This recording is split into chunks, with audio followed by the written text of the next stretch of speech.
जिल्हा परिषद आणि पीडब्ल्यूडीचे छोटे कॉन्ट्रॅक्टर म्हणत आहेत जे काम आम्ही केलेली आहेत, पण कामाला अजूनपर्यंत आम्हाला जे काही कॉन्ट्रॅक्ट आम्ही केले, काम केले, त्याला पैसा मिळालेला नाही. आम्हाला आत्महत्या करण्याची वेळ आलेली आहे. सरकार म्हणते पैसा नाही.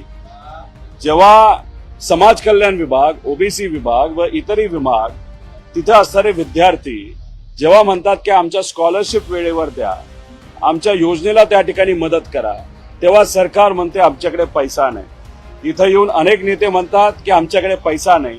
पण दुर्दैव असं की हे सरकार पैसा कुठं वापरते हे आपण सगळ्यांनी समजून घेतलं पाहिजे. समृद्धी महामार्ग याच्यामध्ये 15,000 कोटीचा भ्रष्टाचार झालाय हे अनेक वेळा आम्ही सांगितलेलं आहे.